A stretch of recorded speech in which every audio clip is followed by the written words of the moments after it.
Welcome to a live episode of Surviving the Survivor. We bring you the best guests in all of true crime. Don't forget to subscribe and smash that like button. Here's your host, Emmy Award-winning broadcaster, Joel Waldman.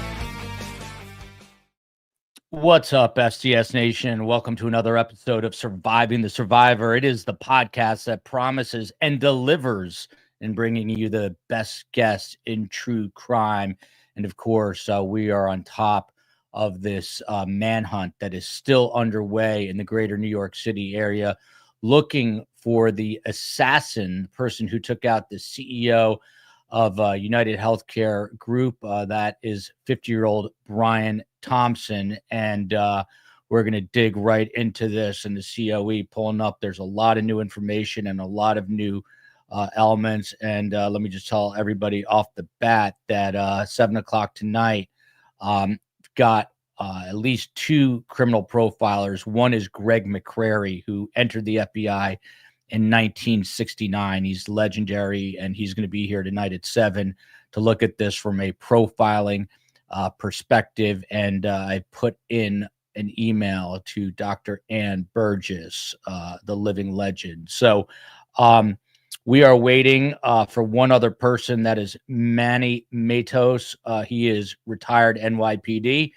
Without further ado, top right, I don't have the super formal bios because we've been covering this news nonstop. But you've got Jeff Wood. He is retired FBI and retired military and spent a career in Boston chasing after gangbangers and other bad people. And then you've got Rob D'Amico. You see, he's the founder of Sierra One Consulting, also former military. There you go. Saw Rob quoted in the Daily Mail article this morning.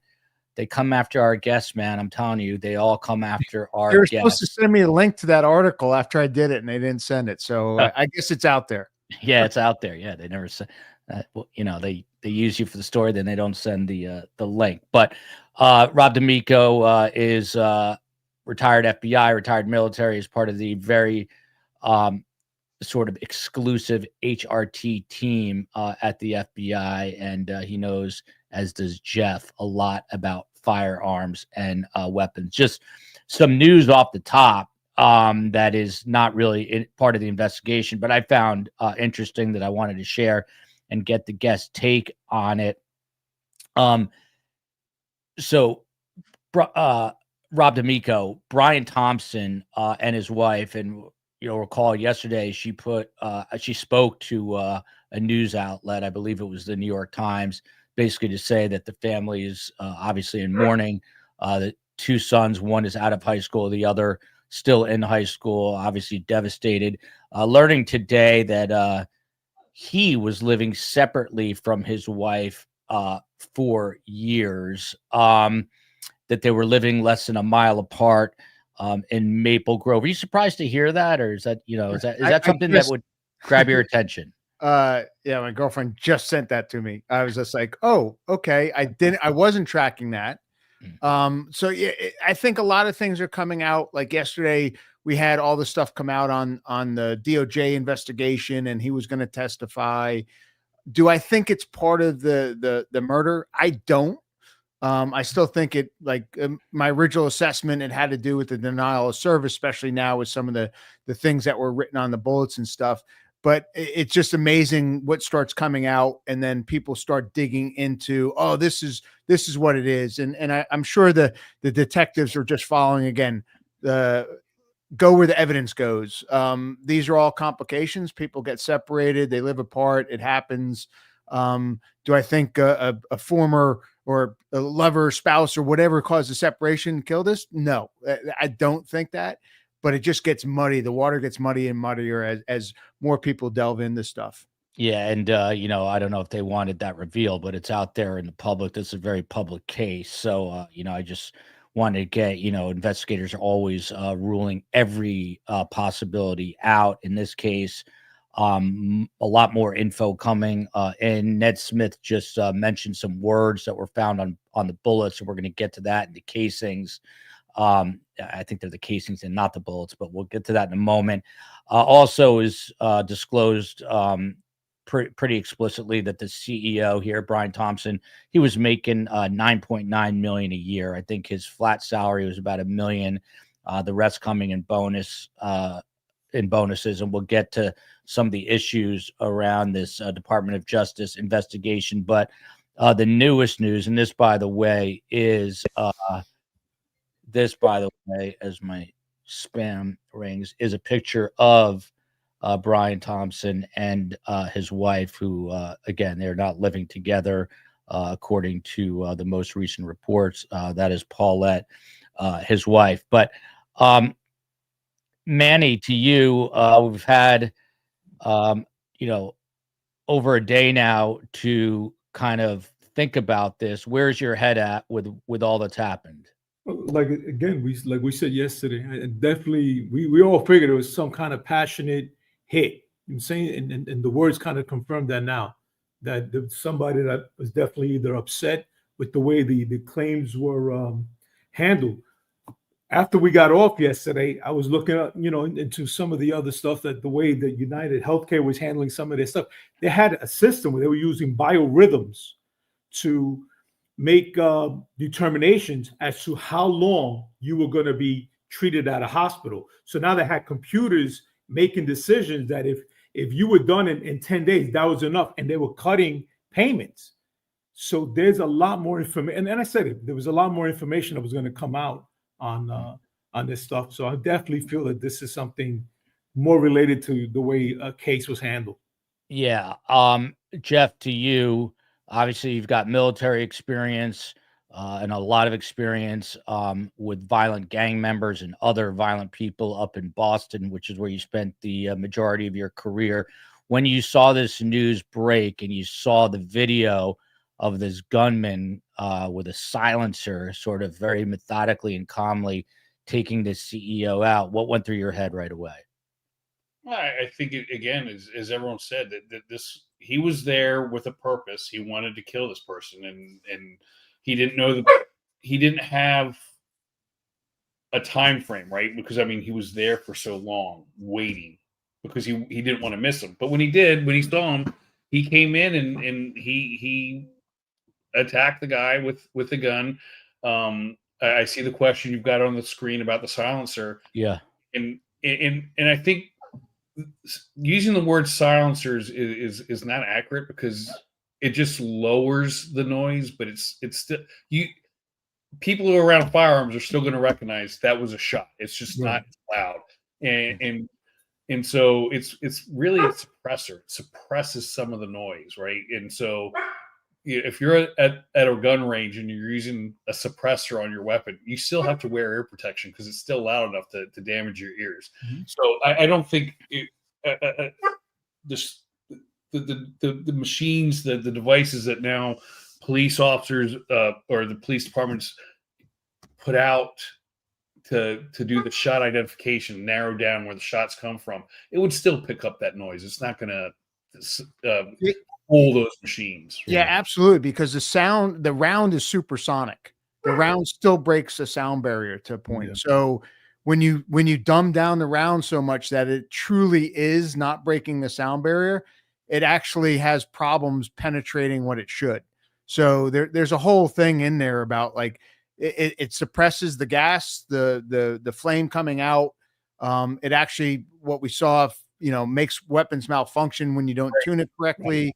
But they are labeled suppressors, and they reduce the sound a lot, but not to the point where you don't hear it. Now, there are some weapons I've seen made by some very special individuals that are truly silent, and they're usually like revolvers, and they're using subsonic ammo. Right. But also subsonic ammo doesn't penetrate like a human skull, and it doesn't penetrate into the body like you're going to get the effects of a normal round. Yeah, Rob, you used to shoot what, 100,000 rounds of ammunition a year? There was a year that I did that, but it was over like 50,000 a lot of years. As Jeff knows, HRT, like all we do is shoot, but you're paid to make that critical shot, and you have to be that way. How many guys are in HRT at any given time? There's probably 75 to 85 operators. We've never gotten over 100. I think since its inception in '83, there's only been about 400 guys as operators on the team. It may be a little bit more than that as I'm aging myself and stuff. It's a tough process, but like I said, it's just full time. That's all you do is shoot. You have your own. I remember, like, as a sniper, I had my own, like, gunsmith. As I shot it, I'd come in and tell him what I didn't like, and he would tune it to a point. Like, it's like professional baseball or football, and the perks that come with it. I was honored to be on it, but it is one of those things that, it's it's kind of crazy. Yeah, by the way, if you missed the show last night, check it out. Rob was talking. He worked the DC sniper case and was in a helicopter acting as a sniper during that story, which is kind of crazy. Idaho Spud Girl, back to Manny, who's retired NYPD. Great question. Why this guy is, reportedly has a net worth north of $40 million. I know family's not the ones putting it up, but why a $10,000 reward, Manny? And then I got another question for you. Well, they start with $10,000 because, again, you know what? Money motivates people to talk. So I think the reason that's out there is to see who's going to come forward. And people have been. I mean, they've gotten leads already. Supposedly they got an apartment on 90th Street where this guy might have stayed over. So there's a lot of information. There's been a lot of tips. And we said that yesterday. They said that there's going to be a lot more stuff developing, and you already see it today. Yeah, they got more. They got a lot. I believe the way, from the information, I believe they got him identified. I don't think they're going to put it out yet, but I have a feeling they do know already who this guy is, and it's just a matter of time. Yeah, and Manny, to you, since you worked the streets of New York City, search warrants were executed at a hostel on the Upper West Side. He was seen near the Frederick Douglass Housing Project. That's 100th Street on the West Side, which is pretty high up, of course.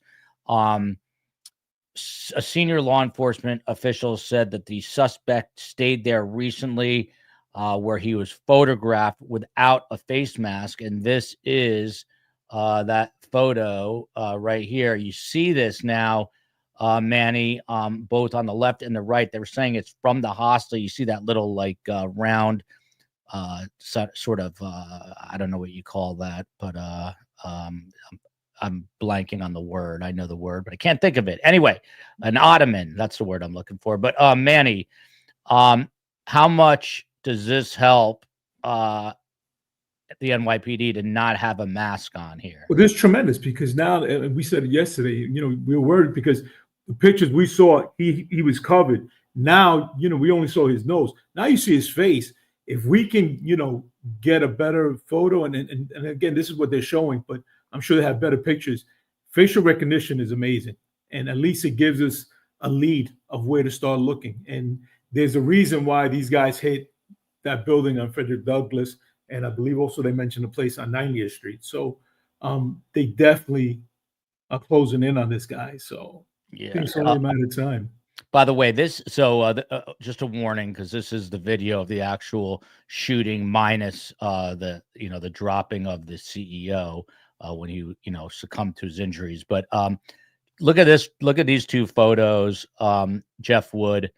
On the left, it looks like a darker jacket. On the right, it's the same jacket, just the color. But when you're looking at the video, that, of course, is a CEO. I thought he was wearing a black jacket there.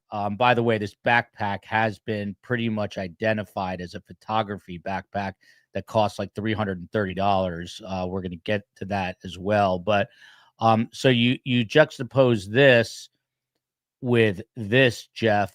This is a much lighter looking jacket and proper lighting. But, Jeff, the public, just look at this, but you guys look at it with a totally different set of trained eyes. What are you seeing here? For the jacket, I mean, to me, it's something that you look for that because it shows what he's wearing, and now you can use that for evidence. And what I mean by that is, you recover that jacket, and you can compare it to, you see, it's the same jacket. It's more. I can now take hair fibers or other types of things to show he was the one wearing this, and it's just it's all evidence that comes together that you can utilize to prosecute the person once you catch them. And now, if he sees this, now he's going to dump that jacket. If he doesn't have a jacket, it's still walking around New York City. There's something too that's going to allow law enforcement saying, why is this guy in the cold wearing not as much warmth, right? But it's all different things that you can use. But for me, Jeff, I was going to ask you, what about like the smile on his face, and like what else are they looking at? On the photo on the left, it looks like he's got that backpack. On the right, it doesn't. But what else are they looking at in terms of like the smile and other things? To me, I look at it and say, one, was this taken before or after? I mean, we as people, too many times, unless you're in law enforcement, we have a thing where we look at people and we want to believe in the goodness of people, and we don't want to think of the horrors. And a lot of times when you watch the news or you watch things, people go, I don't understand. I don't know why they would do this. It's because we're looking at it from a good person's type of perspective, where we're taught this is how we act, this is how we behave, this is how we do things. And so you have to, from our side as law enforcement, we're looking at people and saying they're not thinking the way a normal person thinks. So yes, he's smiling and he's a stone cold killer, right? But in his mind, he doesn't look at it like that way. And so he's still going to smile and act the way a normal person would type of act. But in his mind, it's okay for him to take somebody's life. It's okay for him to act and break the law and do things.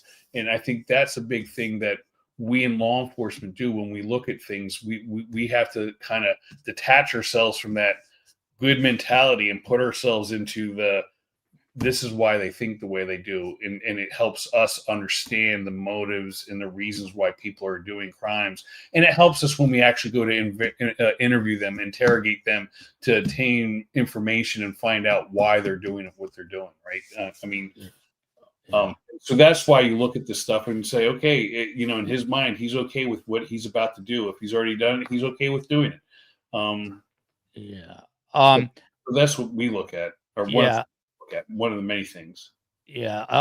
Rob D'Amico, by the way, the question here, why don't they know his name? A lot of information when it first came out yesterday. A lot of it was correct, but some is not. And apparently it was not a Citi e-bike. It was just an e-bike, Rob, which complicates it a little bit. But Rob D'Amico, same question for you. Now that they've got these quote unquote unmasked photos of him, how does this change the investigation? What can they do with this? And what are you seeing here? Well, I mean, they can do a whole bunch. They can start running it through some photo recognition stuff with driver's licenses. That's where the federal agencies can come in. They can put it in front of people, but the big thing is, like, they may know his name and they're not releasing it for certain reasons. When they don't know things and they go to the public, if they know something that they're not going to get additionally from the public, why release that now? If they released his name, all the news agencies would find out where he lives, and they would crush on the house and all these other things where search warrants may be being prosecuted, and all these other things and relatives, and you start monitoring it. So the law enforcement has to be very careful what they release. They have to look at it and say, well, what do we need? What can we get from the public? And if it doesn't make sense, then you don't release it. So they may already know who his name, and now they're just trying to locate him. If they know his name, they're going to start figuring out where he lived, where his family lives. They're going to start, looking at search warrants and other things for that. And if they release his name, you're going to have big media onslaughts of everywhere someone can connect to him. So it may be that they know who it is. They're keeping that in order to, they put this photo out. So a bunch of people now may be calling in saying, I know that guy. I'm sure somebody knows him. There's enough publicity in this that they look at it and say, hey, that's this guy. And then they can start looking at all again, Did he had relatives that were under, UnitedHealthcare? How did we talked yesterday about how the threats came in? Were they text, voicemails? Did someone visit him? Did someone talk to him? And they can start connecting all that as they're building the case out why they look for him. Yeah. And hey, I'm going to have to jump for a couple minutes, go jump on MSNBC to do a hit how on. Dare you? How dare you? I'm sorry. With your They 8-second sound They bite. asked first, so I made it Not like, at all. if you come Rob, in, no, I'll be no back in 2 apologies needed. minutes. I'm going to bounce you out. Tell MSNBC that they're dead and dying. Love you. Isn't Elon Musk buying MSNBC? That's the word. I don't think that's going to happen. But Manny, here, this is a really interesting little factoid here. UnitedHealthcare CEO Brian Thompson, he did have in-house security detail assigned to him for the New York City trip. This is according to source, but the detail wasn't with him when he shot and killed in front of his hotel. There had been major protests I'm going to get to a little later in the show, but I mean, this is a huge error by the security detail if they were not with him. Real quick, before we get to the security detail, Brooklyn Pisola is all over this. He did have 2 different jackets, and the NYPD stated he's not in the same clothing as the day of the shooting. So he was kind of a chameleon switching in and out of things. But Manny, what about this revelation that he had security detail? They're not with him when he's on the streets of New York City. Yeah, that's a choice. You know what happens? Because there's a lot of the CEOs and a lot of assets that sometimes feel, listen, I'm just going across the street. I don't need you with me. It's early in the morning. You know what? You guys catch up with me later. And again, it's just you get so complacent that you just said, I don't need him. I mean, he didn't think nothing about it. He went right across the street. He's in Midtown Manhattan. It's 6:30 in the morning. He's thinking no one's going to be out there. In his mind, he figures this is going to be a safe walk across the street. And by, think about it. Other than what we know now, it really wouldn't have been a big deal.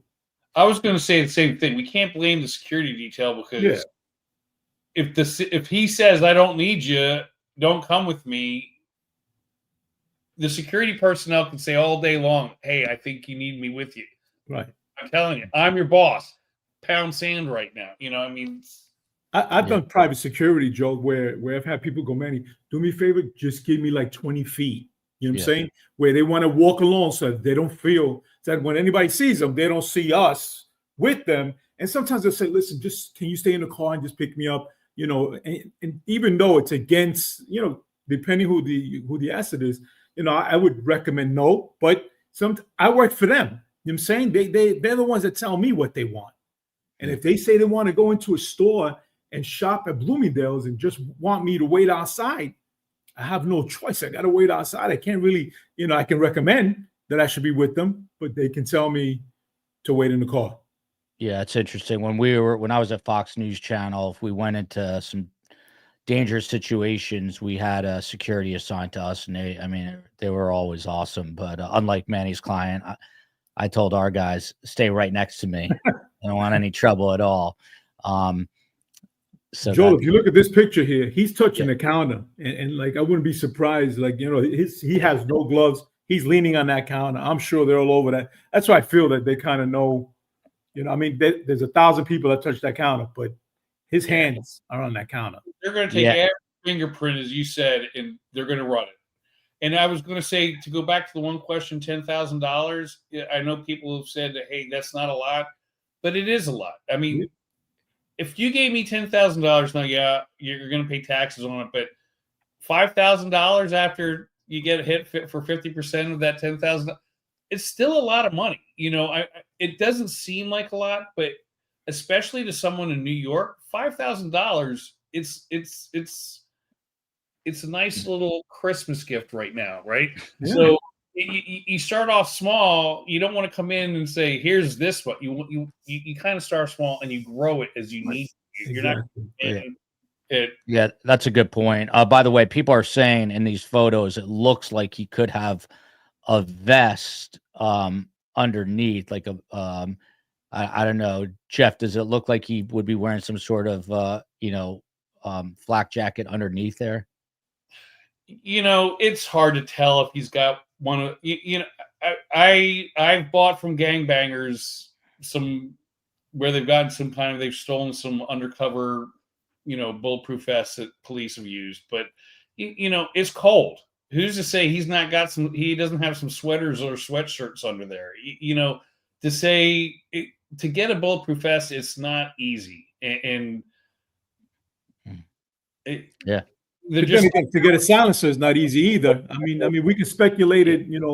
It's possible. I mean, it doesn't really matter, because if he knew about the security and he knew these guys are armed security, he might have had a vest. It doesn't.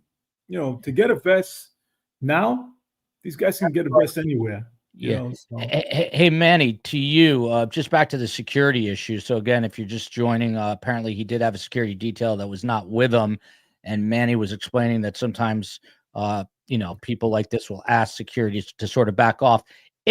Manny, if security was with him that morning, I mean, this guy was a good distance and behind them, you think they would have thwarted the killing, or he would have still taken a shot? No, because it doesn't. He still, if he want, again, there was, the fact that they had writings on the bullets. Like I said it yesterday, this was definitely an act of passion. This was definitely a guy that he was determined he was going to hit this guy yesterday, and there was no way he was going to miss him, and that's why he was there that early. Think about it. He waited till 6:30 in the morning to stand out there and to make sure he didn't miss him. Security or no security, just like Rob said yesterday, the two guys that were bringing in the suspect from a rape victim, and the father just happened to come out and shoot the guy right in front of the cops. And again, he didn't give security, he didn't give them a hard time. He shot this guy because this guy, raped his daughter, and he put a bullet in his head. He didn't care.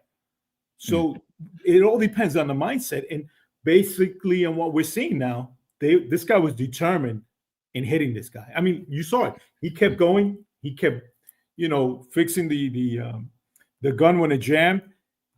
So he was comfortable. This guy was going to get this done no matter what. And Manny, you said this earlier. Do you believe, because this is Vinny Politan who was saying this on Court TV, friend of the show here, that he has been identified, but it's not being released? Do you believe that? I believe that. Only because, why are we going to these apartments? You know what I'm saying? We don't just speculate and start going to people's homes, just for the hell of going to somebody's house. And again, just like, they mentioned before, you're not going to put out his name, because now you're going to get the media to outbeat us to the scene and try to, and give this, tip this guy off. We're not going to tip our hand. We're not going to give his name out. If we know who he is, we're going to hold on to it now. And we're going to now do everything aggressively to find this guy before he can get away and before he can do something stupid. And Manny, quick question on this. Again, you know that I'm obsessed with how the inside, how the sausage is made, so to speak. But this photo, and then of course the newer ones, are the smiling ones. With a case that's this high profile, does all this stuff go through the commissioner herself, or does this go through the chief of detectives? Who signs off ultimately on these photos being released? The chief of D's is the boss. The chief of D's is handling the detective. The detectives are going to tell the chief of D's and give him all the information. Then he informs the PC. She's busy. She's got her own. She's got 1,000 other things going on. She's got parades. She's got all politics and all the other nonsense. The chief of D, Joe Kenny, believe me, he's on top of this whole thing. He's on it. Everything as it gets developed goes straight to him. And he's that guy. He's not going to let anything. Tell us a little bit about Joe Kenny. You know him personally. Joe is, he's a diehard New York guy, a cop's cop. He was out there in the street. You know what I'm saying? He wasn't a guy that just went up the ranks without doing the work. Joe was an aggressive street cop, and he went up the ranks, and he worked all over the place. So, there wasn't a borough he never worked in. This guy is the real deal, and I have a lot of respect for Joe, and I know they got the right guy there. And I told you yesterday, I have no doubt they're going to catch this guy. Yeah. Go ahead, Jeff. I was just going to add, one thing I learned when I was doing dignitary protection with the State Department: if someone's willing to die to get to their target, they're going to get to their target. Doesn't mean they'll succeed, but they're going to break the barrier. They're going to get there. You look at Ronald Reagan, right there. He was willing to die, and he got shot off. He injured Reagan. He killed another individual, right? So if someone's dead set, which this guy was, you can have the best security, And action always beats reaction. So Mhm. security's not going to walk around saying, let me hold my gun. Like if we're in Afghanistan, yes, security's going to have long guns when they're taking their security around and they'll be out. But in New York City, you're not going to see people walking around with their pistols out or a long gun out, walking with the CEO. He doesn't deserve that kind of protection. If they're armed, it's going to be concealed like a regular detective when they're walking around the streets.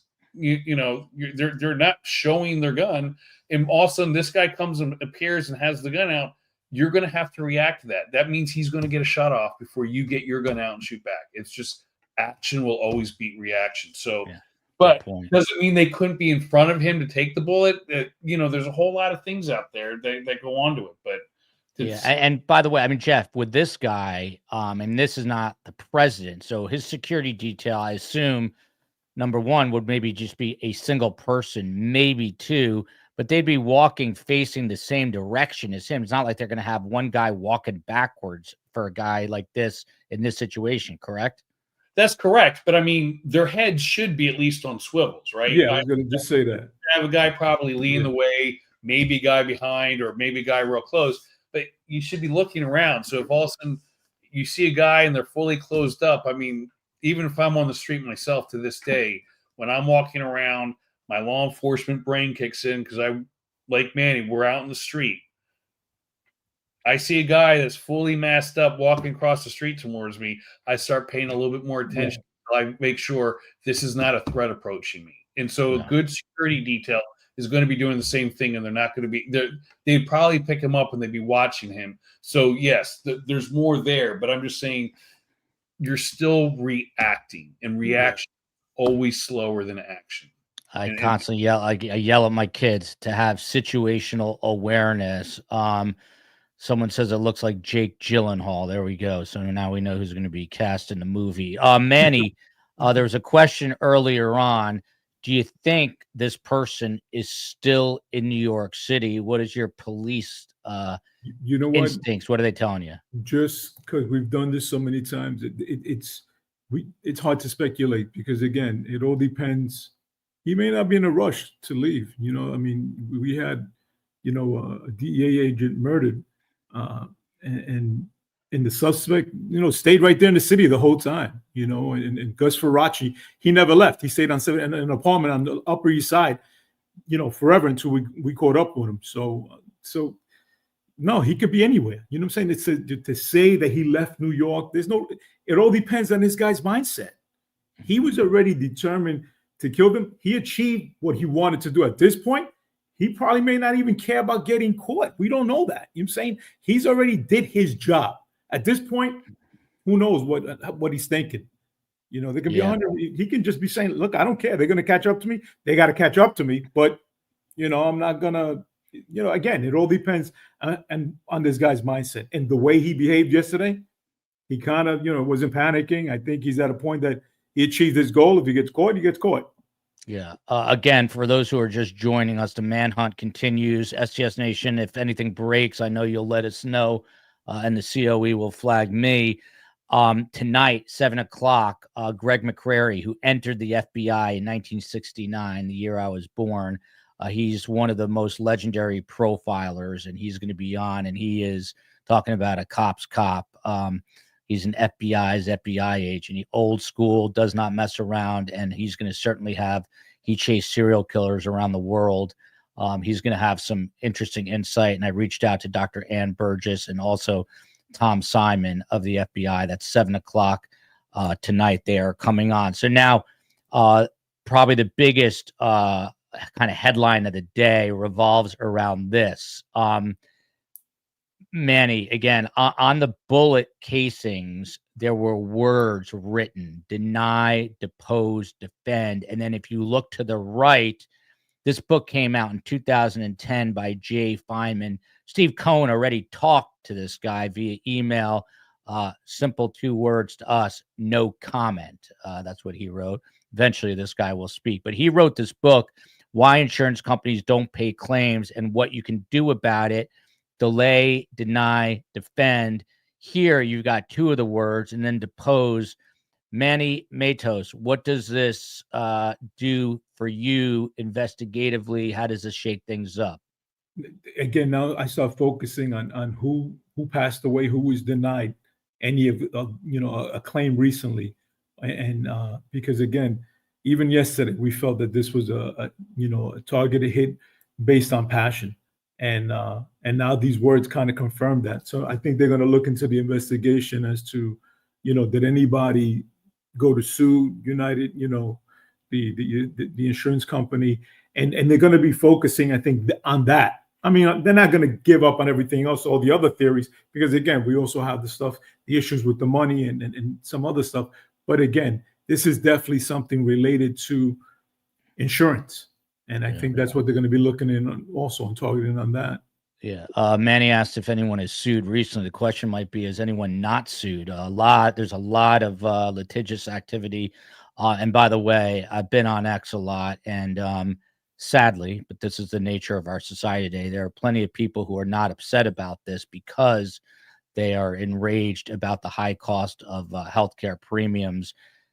Look, this is a horrible tragedy. This is a father, a husband, and maybe at the very least, the silver lining in this will be that, something positive comes out in terms of how health insurance is handled in this country. But Jeff, and I'm going to get Rob's take on this once he gets back from doing an interview with that soon to be defunct network. By the way, that was the first place I ever worked. Deny, Depose, Defend. The book is called Delay, Deny, Defend. So the words that don't on the cover is obviously delay, but here he puts depose. What is this? Does this basically convince you that it is someone like an angry family member whose maybe mother or father died from an illness because they could not get proper health coverage? Does it seem like that to you? I would agree with Manny that of course it does, but as I've said before on your show, and as Manny just said, I will start spending a lot of resources here, but I'm never going to take my eye off the entire picture because I want to follow the evidence where it takes me, but I don't want to be blindsided and just focus in and ignore any other little evidence that can come in, right? You got to be able, at the end of the day, our goal is to catch this guy, take him to court and convict him for the crime he committed. Yeah. But if we, and this is a very good thing for us to look at and say, okay, Manny said, now we can start looking at what United has done, what's going on. Are we seeing things that we can start now, trying to eliminate things, but we can't just turn a blind eye to anything else out there. But this is definitely something to really spend some time on because it gives us something to look at and start tracking down. Yeah, this is interesting, by the way. I remember this from Brooklyn Pasola, who, again, is all over this because she's in Brooklyn, of course. There was also, Manny, a professional hit on a local businessman in the Diamond District just last year, never caught the suspects. I mean, very unlikely to be the same perpetrator, but is that something that at least crosses the radar of the NYPD where they look to see if there are any similarities or differences? Oh, sure. Again, there's not any rock we're not going to unturn.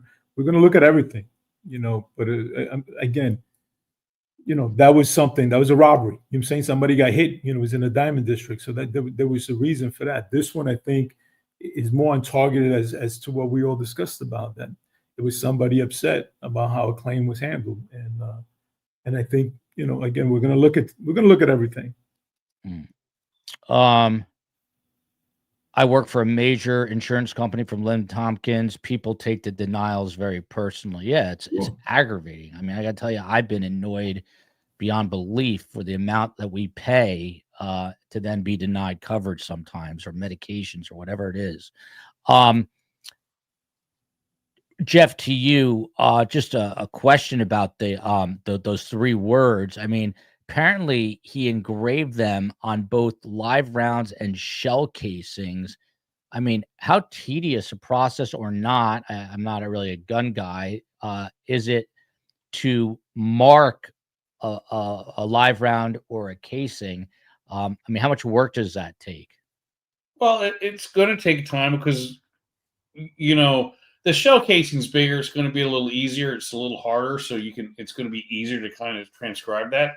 But it depends on the kind of bullet. I mean, if this was just a regular lead bullet, nothing else, lead's kind of soft, so it won't be too hard. But if it's you know, a full metal jacket, it's covered, that again, now it's going to be hard, and the bullet itself is smaller. You know, when people look at rounds, you know, the shell casing is probably going to be maybe this big. That big, and then you've got the bullet that adds another maybe quarter inch or so, and most of the bullet is going to be in the shell casing. So the bullet itself isn't that large. So yeah, you're going to have to, you know, for me at my age, you're going to need my magnifying glasses to it's not an easy task. You know, a real good tool to engrave them. So, and the other thing is DNA, fingerprint stuff that can be left on there. You know, like how good is this guy in saying, hey, do I care if I leave a fingerprint on this as I'm touching it with my fingers? DNA left on the shell casing on the bullet, because the more you touch things, the more likelihood that you can leave your fingerprint or something there. So that you know, that's something to think about too. Plus, for me, I wouldn't do it because now you know the gun did jam. Did some of this cause that gun to jam? Because, you know, at the end of the day, you alter something that you're putting into something like a bullet, a round into a magazine, and then into the chamber.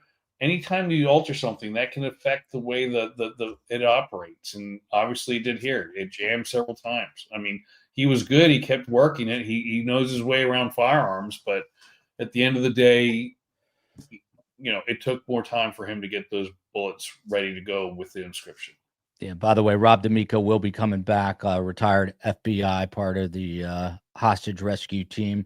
To Manny from KCL, comes to us from Salt Lake and is always up on the latest news.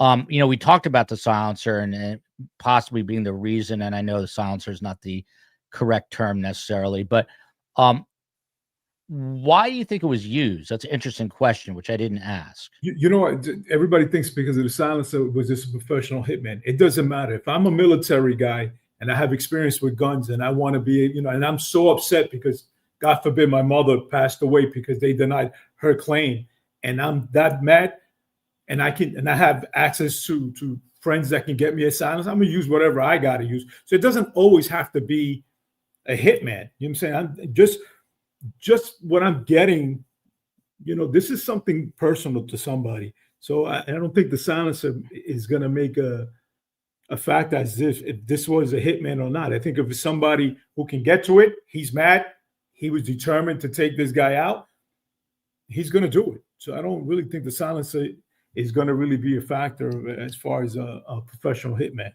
Yeah. This is interesting. I mean, a lot of people are saying this now too, Manny. Basically that the photos, the two in the middle and on the left, are different than the one on the right. Now, the one on the right is from the day of the shooting, from the Starbucks. So that would be the killer. Do you see? I mean, to me, Joe, I was going to say that earlier, and I didn't want to cut anybody off. What happened was, I'm looking at the pictures now. If you look, see the first picture where it says Crime Stoppers, the chin on the guy is a little bit more rounder. The other one almost looks like a girl with like a pointed chin. So when you look at the picture, the first thing I saw, and then you don't see the knapsack over her shoulder on that picture. So to me, at first I thought it was possible two pictures, which again, these are two pictures that they're going to put out there. These are going to be people of interest. They want to talk to these two. And I think that's what's going on here. I think they just put the two pictures out. And does the one all the way on the right, does that look different from the other two? Let's see, the guy at the end, he looks like the guy that we saw in our picture from yesterday, right, in the video, because it matches the color and everything. Right. Well, that's because so this one, these first two are close, but to me, the guy all the way at the end that had the mask on kind of looks like the guy we saw yesterday in the video in the shooting. Yeah. Sunflower says it's all the same person. Rob D'Amico, there was a comment. Leo Wren. Go ahead, Jeff. I was just going to add, you also have to look. The chin looks different, as Manny pointed out, but you also have to say real quick, is it because of the scarf? right? Like the one on the guy with far left photo that you have up, the scarf is coming up to right around here to make it look a little bit more rounder, while the one here is more down here. So doing bank robberies for several years, I can tell you this is one of the hardest things to do, is to look at these still shots from a video camera. And most of the time, the still shots that come from video cameras are not the highest quality. They're not the clearest quality. And so you have to spend a lot of time studying. So I'm not going to quite say right away that they're two different people. It could be.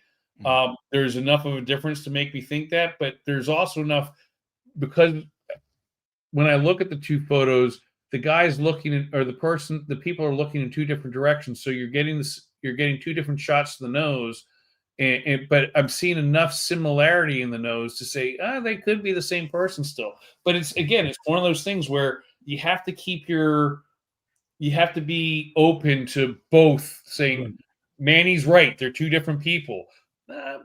But I have to be, maybe it's the same person. But if you look at the jacket on the guy in the third, the jacket ends here. It's not a zipper all the way down. It's a V-neck where it ends. So if you look, there's definitely the last guy, the bag matches what we saw yesterday in the video. Right. The button ends over here. The other jackets, it zippers right down. So that's a different jacket. So the guy all the way in the third guy at the end, it looks like the guy from yesterday in the video. The other two, again, people of interest, that black, that bag doesn't look like the bag we saw in the shooting. The bag yesterday looks great. They were able to look with it with that Google lens. So that's, to me, and Joe said that bag's like $300. So depending on that knapsack around the other guy, the first guy, it's black. The other one looks gray, like the one we saw yesterday in the video. So that guy, the third guy, is the guy I'm thinking from yesterday.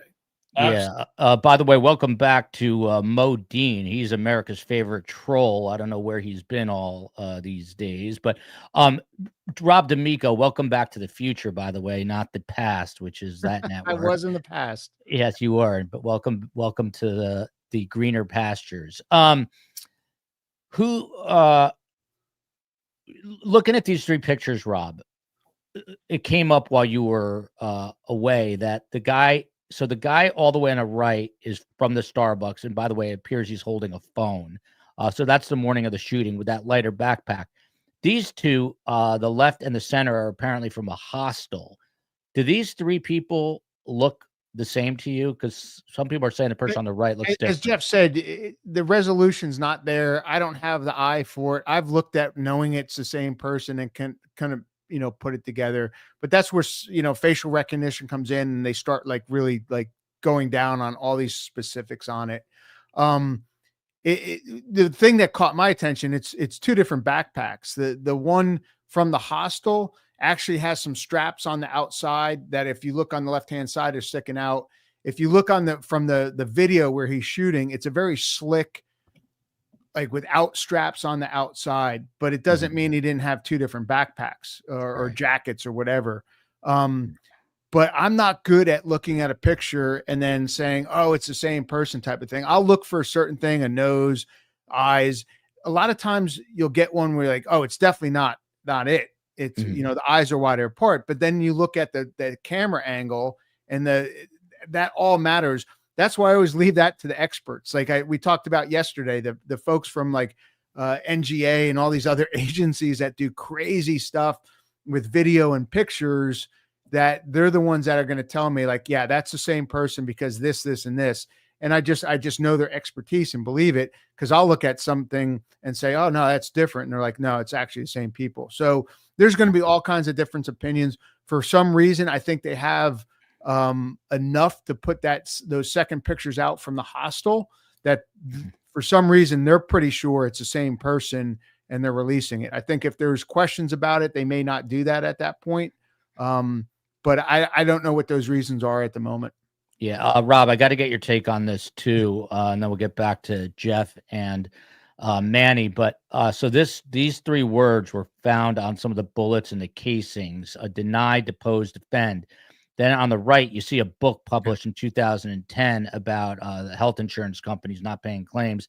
The title: Delay, Deny, Defend. So delay is the word that is not used by the gunman here, assuming he's the one that wrote these words. But what do you make of the fact, and I asked Jeff Wood this, I mean, how hard is it to etch a word on a bullet, number one? And what do you make of the fact that he did this? Well, I think it's not hard to etch. It's the brass that he etched it in the casing is somewhat soft, so you can etch that in easily. It also, if he did it too much, that could be the reason, besides the suppressor, why the gun malfunctioned. Because when you start manipulating the casings, everything in a gun is such a tight fit. If he etched too deep and it raised up the metal from etching, that can cause a malfunction. So that may be a reason it malfunctioned too. So it depends how he put it in there. I think it definitely lends a clue. Is the guy, all the things that came in yesterday about the DOJ investigation, now that he was separated, that somehow this has to do with it. Was this guy smart enough to say, okay, the guy I'm going to kill for, the investment thing or for whatever with the personal situation, I'm going to go back to a book in 2010 and put these 3 words on it, so it throws the investigators off. I just don't think it's happening with the guy that goes to Starbucks and uses his phone or his credit card in Starbucks and then does kill someone. So I think it has probably a lot to do with it. I think the word deny instead of delay, like the word, like there's something in there. The deny, dispose, defend probably is something more personal to him in that. So he probably they denied it and then they disposed people and then they defended it, is probably in his personal case, as opposed to the book was just the idea that he read through. So I think it definitely has something to do with it. Or to forethought that and put that on there to throw the police off, I think is just a bit, a bridge too far. Yeah. So there's that question from Sunny Days. Manny, with all your experience, a guy like this, and again, we're looking at, these are 3 photos, 2, the first 2 are from the hostel from a different day. By the way, Manny, he reportedly was staying with 2 strangers, which is the way a hostel works, in the same room with 2 other people. What is the NYPD doing with those 2 people right now? Well, they're being questioned. Believe me, I'm sure that these guys are sitting in a room and they're going to go over detail for detail, how long they've been here, what's going on. And again, like everything, we're going to treat this like a homicide. It's a homicide. Yeah. So these guys are going to be grilled and they're going to be, questioned. And they're obviously going to have to rule them out as not being part of a conspiracy, correct? Right. Exactly. Because did they know? Did they have knowledge that this guy had plans to do this? Did he mention this to them? And if they did, then those are other problems that they're going to have. So, Jeff Wood, question has been raised again, and I kind of asked Manny this: if you think there's any chance a guy like this would have unalived himself again. We still use the other word, but on MSNBC. On MSNBC, I'm saying MSNBC now, so Rob D'Amico on YouTube, we cannot use the other word. But you think this guy would have unalived himself? I think there's a possibility. You never know. The fact that he disregarded being seen on camera and all this other stuff may mean that, like in his, like we talked about him fantasizing and going through what he's going to do, that he didn't care because he wasn't going to be around for it. So we always look at that with school shooters and such. What is their plan? And I don't think this one is much. Some of them want they can't unalive themselves. So they're looking for this big, we call it unaliving yourself by police interdiction, so to speak, that they want to shoot at. I don't think he's with that. He let 2 bystanders go. Right. That might not be his thing. But the fact that he was very cavalier in how he did this as far as identity and being filmed may mean he didn't plan to be around to care much. But then again, he might have thought that he would be caught already, and all of a sudden he's not. And now that plan of not being around may change. So he could have had thoughts in the beginning and during, and then when he gets away to a point and he starts thinking about it, he doesn't want to be unalive. and it may change. So obviously being careful with them, but I think there's a possibility of that he went somewhere and then just said, okay, that's it. I got what I wanted, so to speak. It's one of those things that it can change, and it's so hard to be in someone else's head. Yeah. By the way, shout out to our friend Don Hagerman, Bestie SDS April, Copper Horse Modding, of course, Cindy Hollenbeck coming to us from Moscow, Idaho, Ned Smith, one of a kind, Liza Road, Waller Bridge, that's a mouthful, and Vesper Martini, local to Miami, where we are. She's all over everything. And KCL is always a step ahead of me. Jeff Wood, there is the photo and video of him walking prior to the shooting, and he's speaking to somebody on a cell phone. And then if you look at this photo on the right, it looks like he is holding something that could be a cell phone. And add to that police found a cell phone in the area that they think may have belonged to him. What's going on with that cell phone that they seized and put into evidence? And, what are they trying to glean from that? Oh, well, one, they're gonna get a search warrant so they can open up and start reviewing phone numbers, text messages. They're going to want to be able to track the phone, because today you can see where the phone goes, right, with everything. If they need to, they're going to reach out to federal law enforcement agencies that can help them do different things to help out do stuff with phones. And I saw the question that you put up there. Was he talking to someone to get tips? He could have been, but I mean, that's again one of the things that the investigators are going to do with that phone. They're going to say, oh, the last phone call that was made at 6:36 was to this number. They're going to track who owns that phone number, and they're going to go and interview that person. Again, what were you talking about? Maybe it was somebody who was sitting in the hotel lobby to try and give the person a tip. Maybe it was a family member. Maybe it was someone, who said, hey, I'm going to do it. Again, we don't know, right? But let's say we're going with the fact that somebody was denied and is not doing well, and maybe, again, just as an example, mom, hey, mom, I'm going to go do this thing, taking care of it, right? We don't know, but that phone is going to be, everything around that phone is going to be utilized by the investigators to track who that person was in communication with, because then that gives us a better idea of where if this person hasn't unalived themselves, right? This is going to give them an idea of where the person will go and how to help track that person and catch up to that person and effect an arrest. Yeah. Rob D'Amico, geofencing, something I know next to nothing about, but it's basically using digital forensics to kind of create a perimeter. Rob, do you think for sure that that's being done right now using this geofencing? Yeah, they're using everything. Like I said, electronically, they're looking like, and especially if the shooter was actually, if they have video evidence that he was there all night, that came out yesterday. I don't know if that's true or not, but New York can get kind of tough with GPS. When I did counter drone stuff in New York, GPSs could be up to 800 feet off just because of the skyscrapers and the way the streets are with the buildings and such. But you can identify what phones are on towers and certain things like that. Then you can get into commercial ID, which the feds and DOJ have a policy against it. But on something like this, they may exclude it. But the state and locals definitely can use commercial ID stuff, where your phone puts out a long digit and letter number that identifies only with that. It doesn't have the phone number, but there's good analysts that can delve that down and then start looking for it. So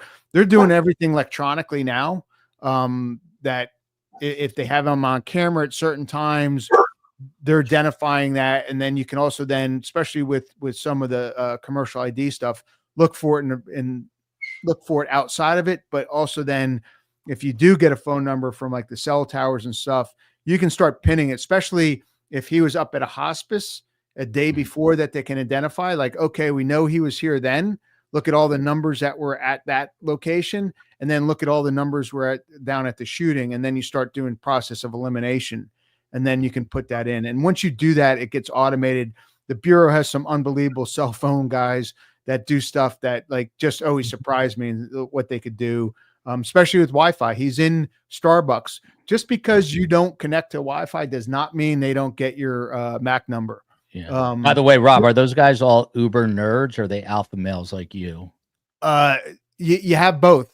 Some of them don't get out of the basement, but you go down and you get briefed by them. You're like, man, that's cool shit. Like the Bureau had an antenna doctor and a chemical engineer, and I ended up hooking up with them on a couple of projects, and I'm like, the stuff they could do like was just amazing. But that, NYPD's filled with that too. So there's folks that are doing things that are just like, you go into them and like I said yesterday, they like, hey boss, I got something. And then they explain it to you like, holy cow, I didn't even know we could do that. But that's what's going on right now to track them, especially if the more locations they actually know he was at, finites that information, especially with cell phones. And then once they get a cell phone number, time is just of essence, unless he just totally throws it away. If he had a burner and his same cell phone together, we can figure that out too, because he had them at the same time, same place, on at the same thing. But again, people think like you turn your phone off, even if he had his phone off, like turn your phone off, fly over a couple countries and see how many times when you turn it back on, it tried to connect to that network and the phone was supposedly off. It is still reaching out unless you have a Faraday bag. And I'm explaining some things to folks on how to really get around having a electronic trail behind you. Yeah, I'm gonna have to get a Faraday bag so the COE can't track me. Manny, I'm reluctant to bring this comment up. I'm going to do it because this is the reality of investigations. And more than a handful of people have just asked. So I want to ask you, don't ignore the soon to be. I don't know that she's soon to be divorced. I do know that they're not living together.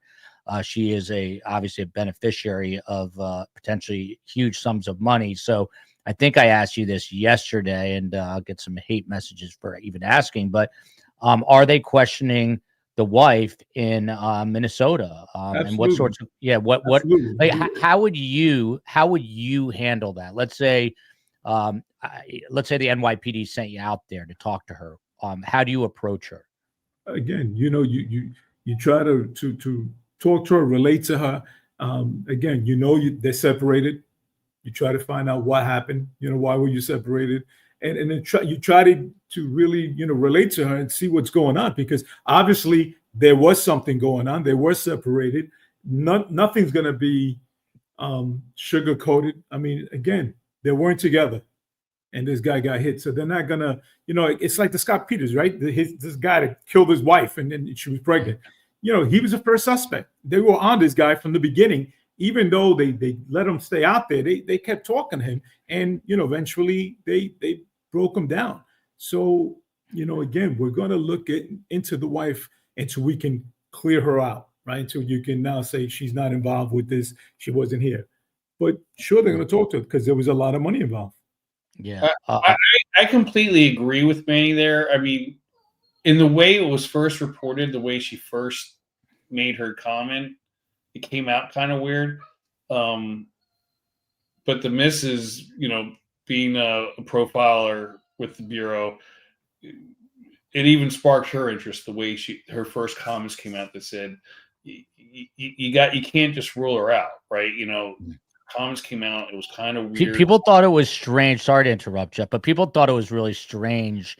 You don't normally hear from a wife of such a high profile person, like within hours of the investigation. So I think that struck a weird chord with a lot of people. Right. And at the end of the day, you have to make sure you've ruled everything out, because defense attorneys are going to go on the stand and try and throw every little thing at you. And if you can come back and say, I ran every lead, there is no way that she did it. There's no way that this person do it. The person who did it is the one sitting in the chair that you're defending. That's what you want to do at the end of the day. You want to have your case so airtight that no matter what's thrown at it, you're like Kevlar and just bounces off, right? You want to make your case airtight. And you do that by, no matter how uncomfortable it is, talking to everyone. And as Manny said, you sit there and you got to build rapport with the person first, right? They got to feel comfortable enough to talk to you and agree to talk to you and give you the information that you need. And then that's where you have to put your skill set aside and say, is the person acting the way they should be acting when dealing with a loss? And there's lots of times when we're doing interviews, the person says something and I go, I'm dealing with the criminal right now. And I'm going to switch this from an interview to an interrogation because these answers are telling me the person's guilty. And it's just one thing. You ask the right question and you see their back also go like the hair of a cat. Boom, it sticks up and you're like, this is the person, right? And that's what you have to do here. But you have to do it by building that rapport and really getting the person to feel comfortable with you when you talk to them. Yeah, all great points. Again, KCL, she should be a detective, but great point, Manny. It hasn't come up at all yet. Brian's hotel room. He was not staying at the Hilton. He was staying somewhere nearby. What are they doing? How are they processing his room? What are they looking for? Everything.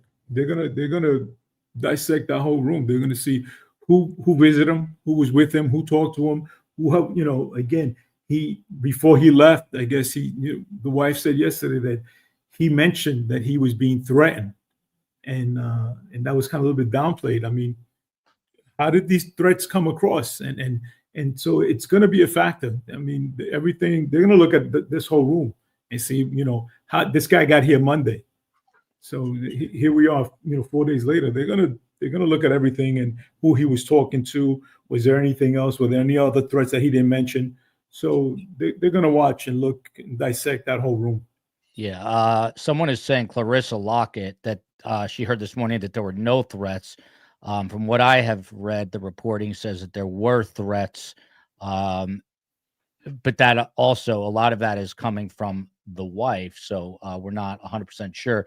There were major protests outside of headquarters over the summer that I'm going to get to in a tiny bit. Mossberg mom, a friend of mine, met her in Orlando at the Sarah Boone trial. And sadly, her husband was murdered 33 years ago. She says, I did not speak to anyone for a week after my husband was red rummed. I couldn't even function or think straight. So that's a perspective, from someone there. What level, here's a question from the CEO. What level of investigation is a case like this taking on? Dozens of officers, dozens and dozens of investigators. Manny, put a number on how many people are investigating this. You know what? Right now, we said it yesterday. You had Night Watch. You have the guys from Homicide. You're going to have close to at least, just in the beginning, at least 30 detectives on this scene all over the place because it was, like they said yesterday, it was, and Tommy said it, it's a big crime scene. So we got everybody involved. I mean, it's too huge, the area that we have to cover. And as you finding more and more, then you got the hotel room, you got the Douglas houses. So we're going to put everybody out there and we're going to get cops to talk to. Sometimes people relate to their community police officers. So there might have been somebody out in the street who saw something and they saw a guy suspicious, this white guy hanging out by the housing projects and say, listen, this guy stuck out. We seen him out here. And there may be more videos that we may see. Rob D'Amico, some important forensic evidence is in play here. NYPD now saying that the shooter bought coffee, presumably from Starbucks, a water bottle, and 2 power bars at the Starbucks.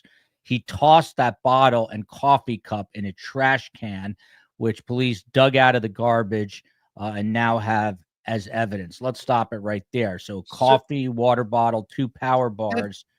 There's evidence to identify, there's evidence to locate, and then there's evidence in the case.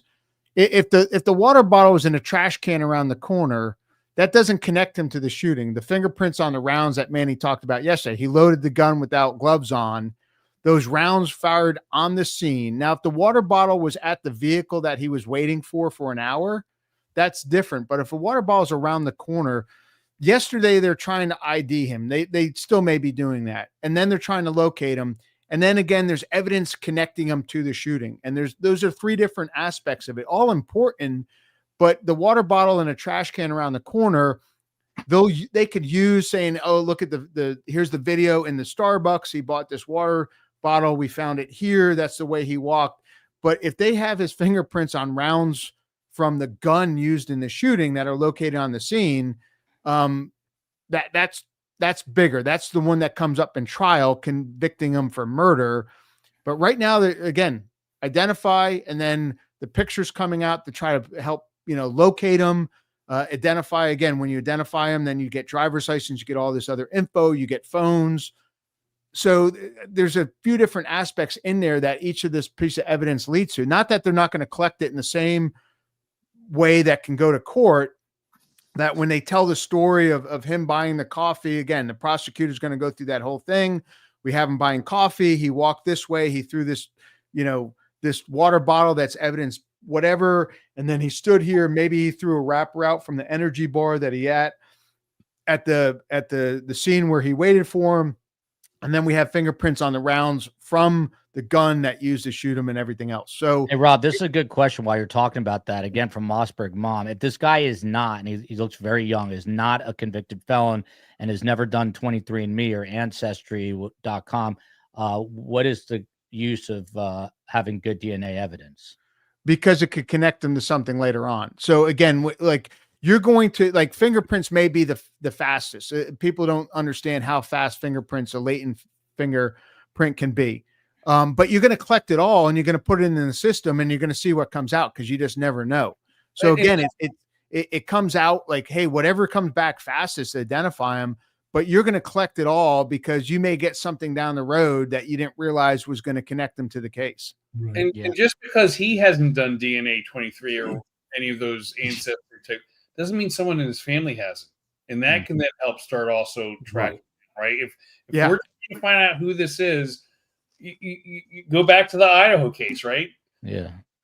Same with Golden State Killer. They found him that way. The trash, and that was enough to say this is the father of the DNA on the knife sheath, right? So they get DNA off this, and they say, hey, based on what we're seeing in Ancestry, this person could be the uncle of this guy. Now we've got a name, and now we start looking. Or they get DNA from the hostel, and then they connect it and they match it to the one from the Starbucks, and they have a name or a credit card from the hostel. Then they're like, okay, this is the same person.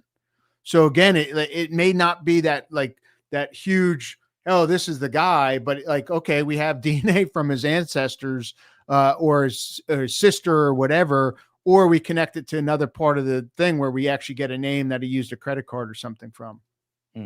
I'm just taking a quick look at the news feeds to see if anything is going on. Comment here from Hyacinth Daily. Husband lived less than 1 mile from his wife. Home per news report. They've been living separate for years, per the report I read earlier.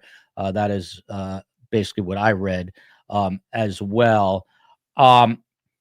Manny, to you, Ida Shaw, JD, friend of the show, she was asking very innocently, not to criticize, but are you surprised that he has not been caught yet? This is, maybe 36 hours in, roughly. What do you think? No, I'm not surprised he's not caught yet. I mean, again, this guy, he's on the run.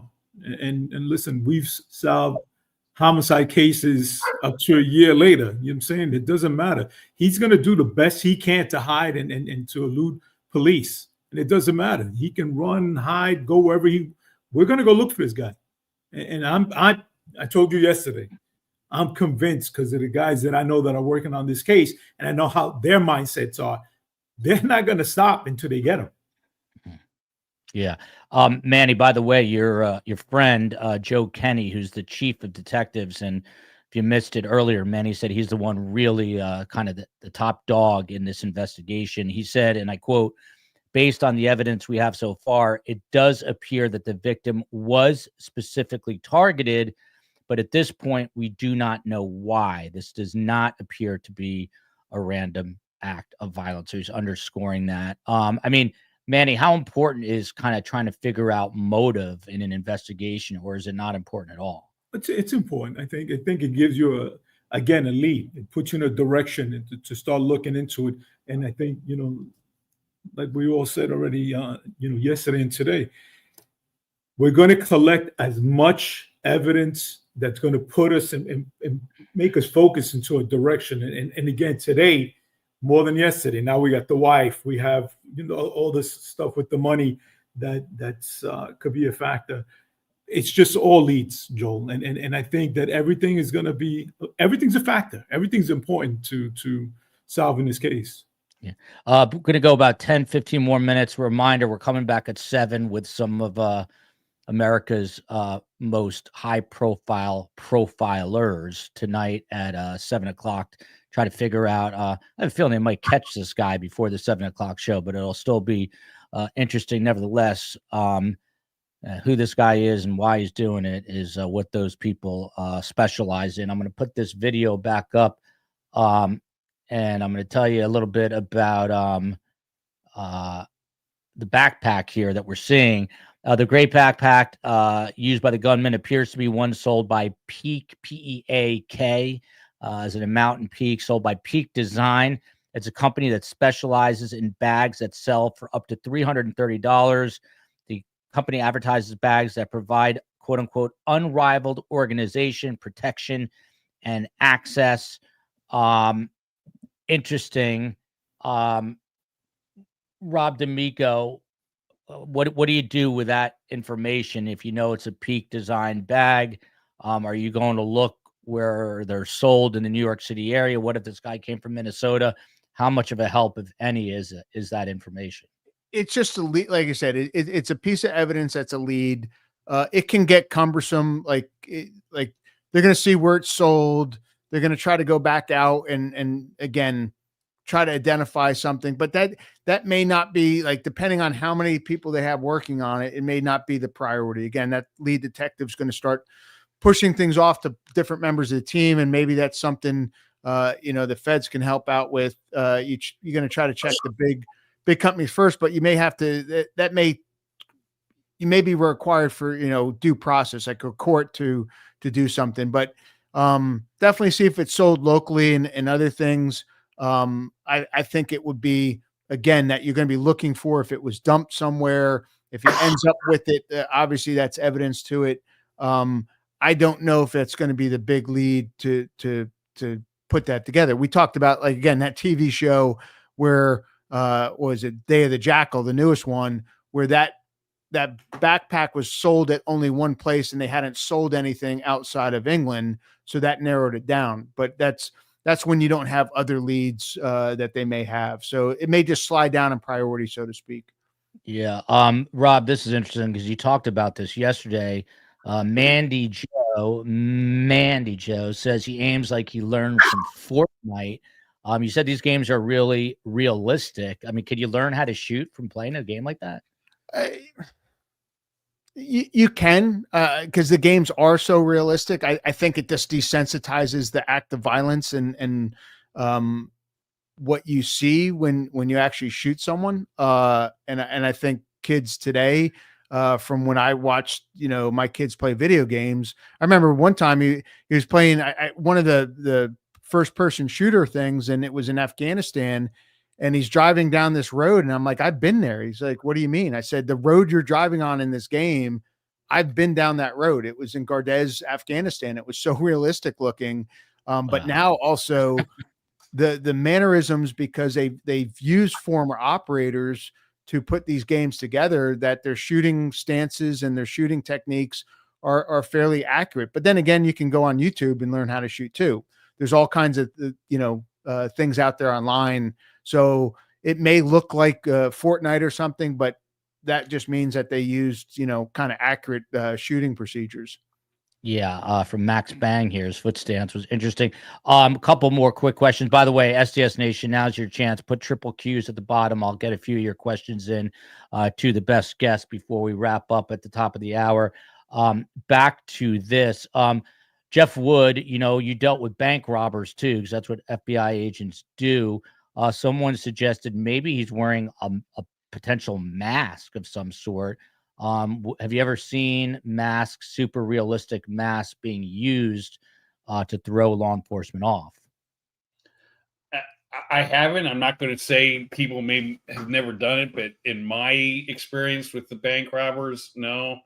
And you got to remember, for today, the majority of bank robbers are robbing banks because they're looking to get enough money to buy their next round of drugs, right? So you're not typically dealing with dealing with people who they need drugs, so that's why they're robbing banks. They're at the end. They've got no way to get more money. They go in, they get enough money to buy the next to the heroin or crack or whatever it is.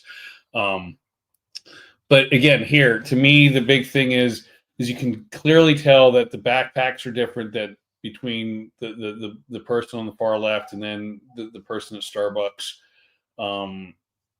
To me, the one thing that speaks to me, that's again, when I look at the photograph, to me, the first on the left and then the one middle left, the little balaclava or whatever kind of scarf he's wearing, it seems to be pulled up higher around his face in the far left compared to the middle left.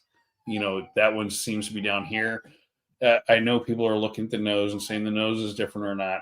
And to me, again, this is where I say they're clear photographs, but there's enough of a difference of an angle and enough of a little difference of they're blowing this up now. So you can see the pixelation here where I can't tell. To me, the nose looks pretty close. After spending years looking at these kind of photos, I'm not dead set that it's two different people there.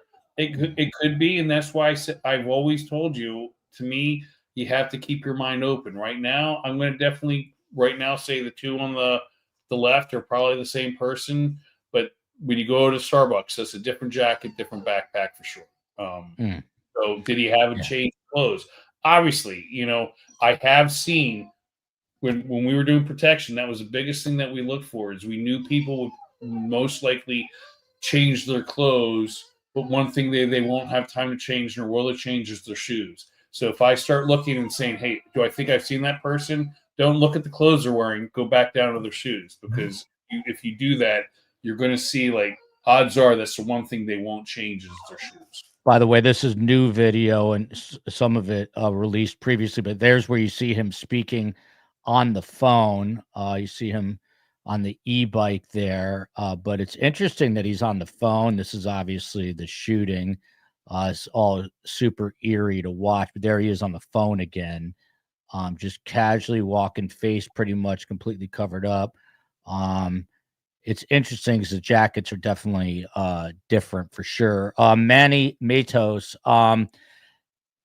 again, just a couple of real quick things, but I was reading that the NYPD is really heavily relying, which is not a surprise to anyone, on video surveillance, and they are kind of reverse engineering a timeline.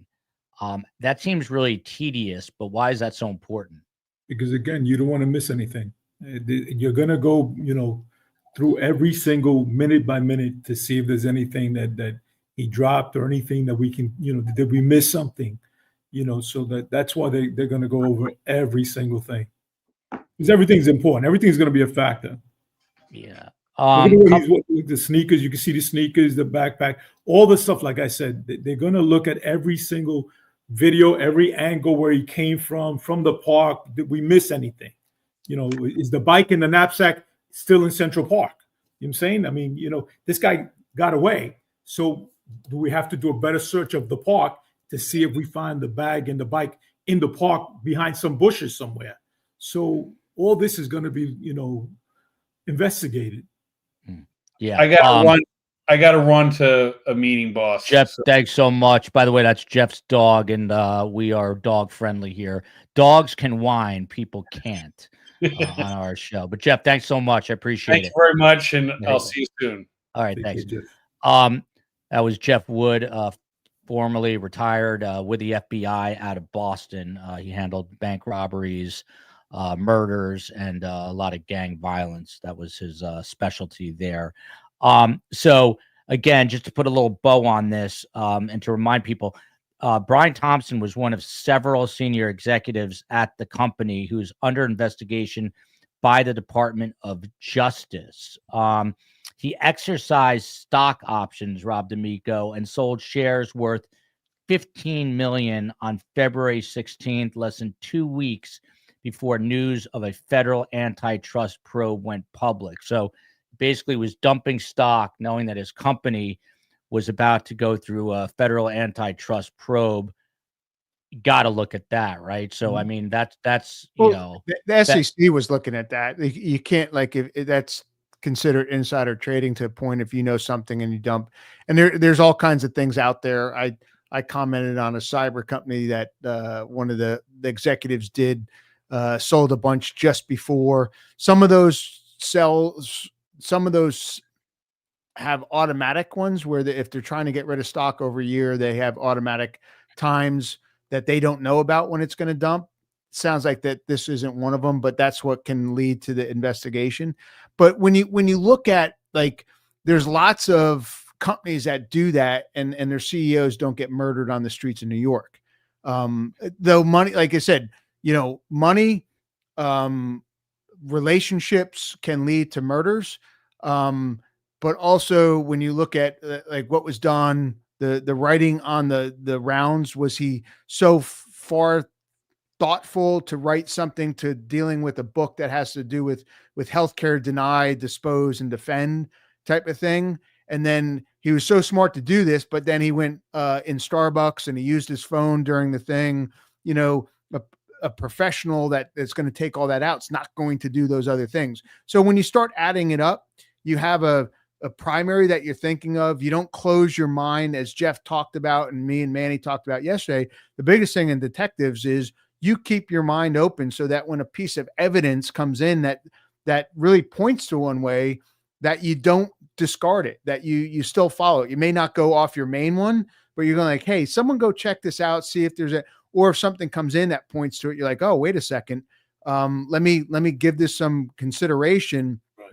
It's always keeping your mind open. But you're still not going to go off that main one that everything's pointing to. But as evidence comes in, you link it. Again, threats came in. How did those threats come in? Text, email, whatever. And then you're going to start going down that route. How can you link it to somebody that may have used their credit card at a Starbucks? And then you're looking at, he used his phone. The thing with that is those are timestamps. So when you really have an exact time that a phone was used, it makes things easier to identify that phone, especially in the middle of the night. If it's in the middle of the night and you don't have as many people on the phone, it makes it a lot easier, as opposed to noon in New York City. How many people in one cell tower area are on a phone? It's so, again, open mind, evidence kind of, as everyone on your show has always said, evidence kind of leads the way, and you just don't keep things, discarded, as we talked about with profilers and such, that you focus solely on one area. You just allow that case to take that natural course.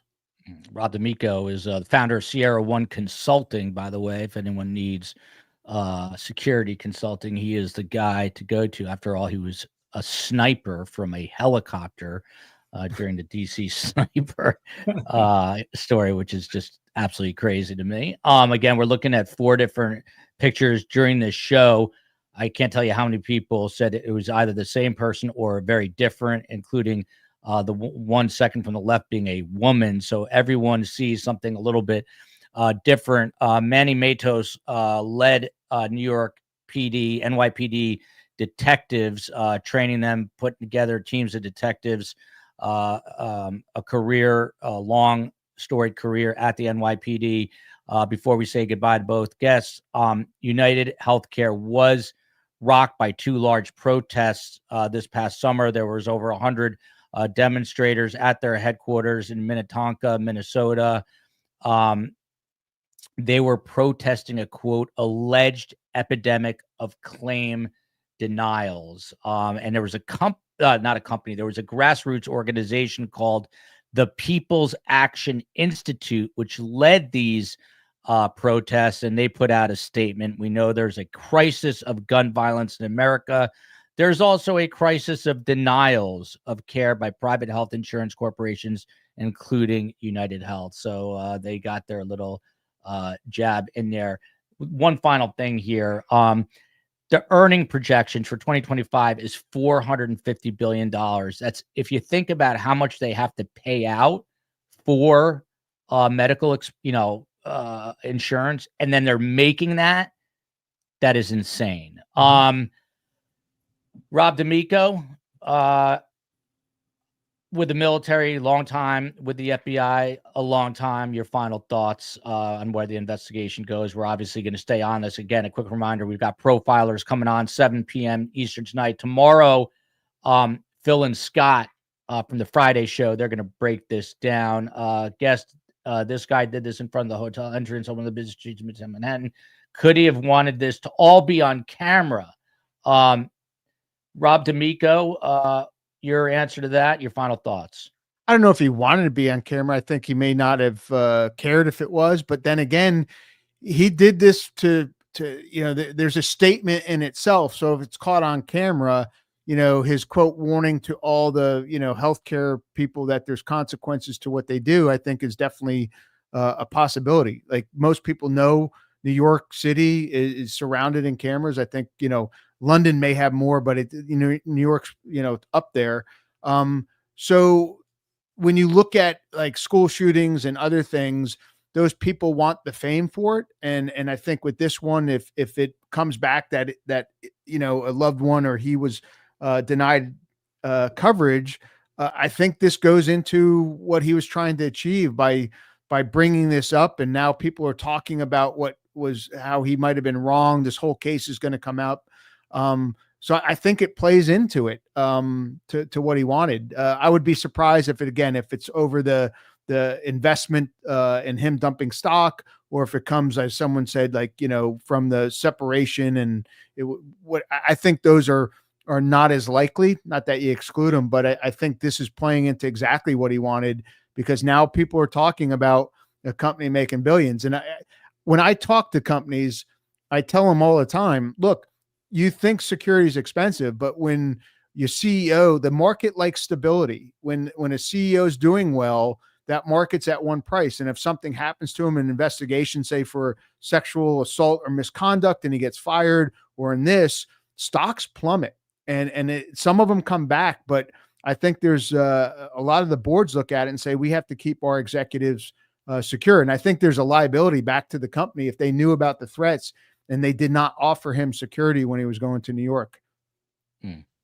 Amazing insight. Manny Matos, again, retired NYPD, responsible for training a lot of the detectives who do this amazing work. Manny, what is happening right now inside the NYPD, and your final thoughts? Right now, like I said, it's all hands on deck, and these guys are not going to rest until they get this guy, and I feel very positive they're gonna get him. There you go. This is what I love about Manny, true New Yorker, man, a few words, action oriented. Him and his former colleagues and peers at the NYPD are going to definitely get this guy. Whether they get him before 7 o'clock Eastern when we have our profilers coming on or not is still to be determined. If you like the show, please subscribe. If you hate the show, subscribe anyway, and please hit the like button. We've also got a Patreon link where you can help support a lot of the content that we push out daily. Thank you all for being here.